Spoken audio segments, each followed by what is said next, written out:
just my luck. Oh, I should first introduce myself, Eric Krantz. Just my luck. How many times have you heard people say, just my luck? And what do you hear? Inevitably, the worst. Just my luck. I bring home these pitted prunes, bite into one, but it had a pit. And now, the implant and the crown, it's going to be $3,000. Oh, and I don't have dental insurance. Or, just my luck. I'm a member of AAA all these years, and the one time my car breaks down and I need them, what happens? I'm on a rural road, no cell phone service, and it's the middle of the night. Or, just my luck. With my soft heart, I go to the animal rescue, and I get this rescue dog. I bring it home, and he's so cute. Until 3 months later, he attacks my neighbor's daughter, and now I'm being sued. Doesn't anybody feel they have good luck? Well, I feel I have good luck.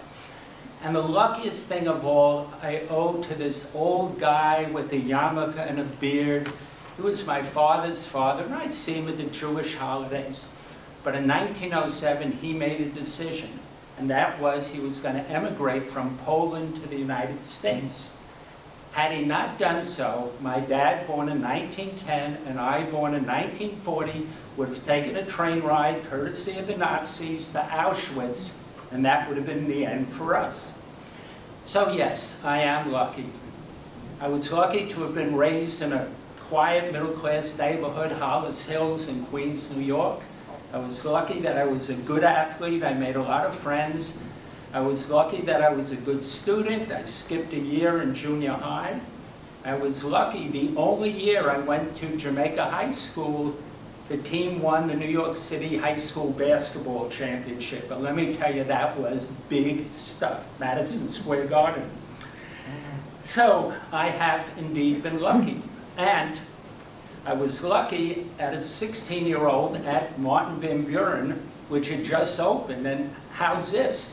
There were no seniors, so we were on top for 2 years. But anyway, here I am. I get a job after school as a shipping clerk for a small but growing scientific supply house, and I made enough money working after school and summers to buy my first car at 18.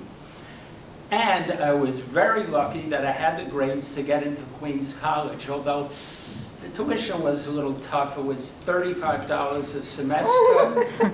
If you had a chem lab or a science lab, $6, and $2 if you had gym and you had to pay for the locker. So I paid my way through college. Afterwards, I was lucky to have met the woman that I did, and we had 3 wonderful kids. And at some point, about 29 years old, I decided to become a stockbroker. And that worked out really well as such. And particularly, about 10 years after I had left the job with the scientific supply house, the owner, who I had stayed in touch with, called me up. By then, they were a public company, to announce they had just been bought. And the commissions that I made in 30 minutes finding about $3 million worth of tax-free bonds for him exceeded what I had made in the 4 years that I worked for him. So I was truly lucky. And one of the luckiest things of all is that I met and subsequently married Joan.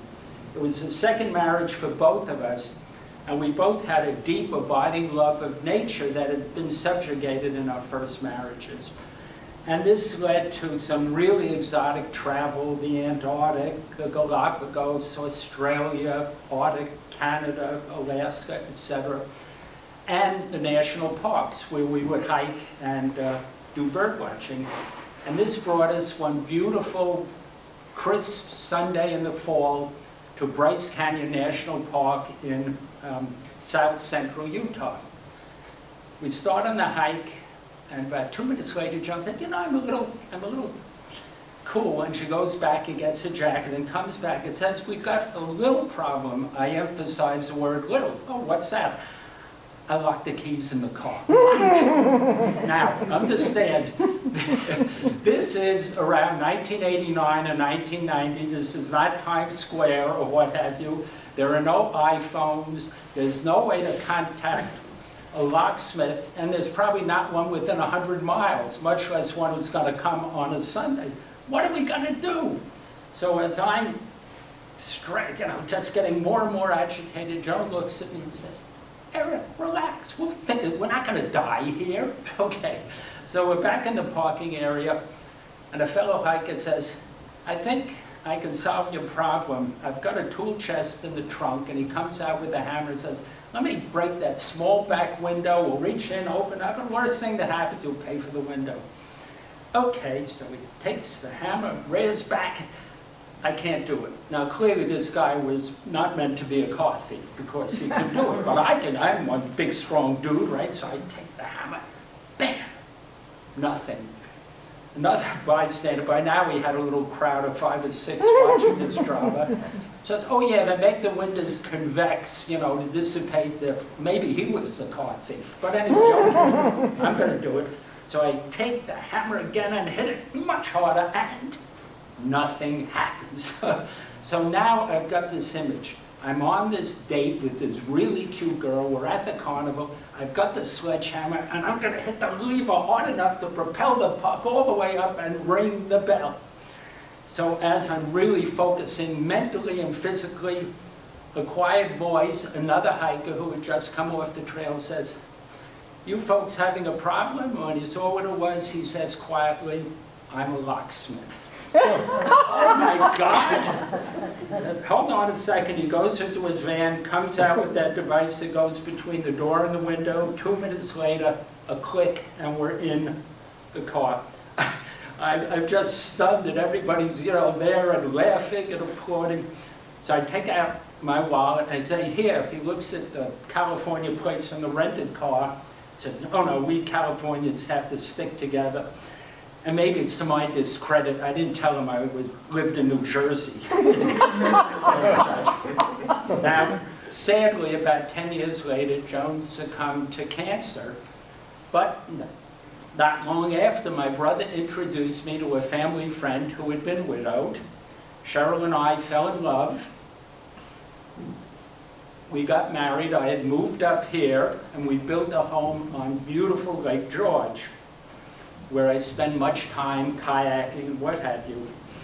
And when my time comes, it is my sincere hope, hopefully not too soon, but when it comes, it's my sincere hope to be in our bedroom looking out at the lake and the mountains behind with the windows open and hearing that beautiful cry of the loon. And if that indeed happens, my last words are going to be, just my luck.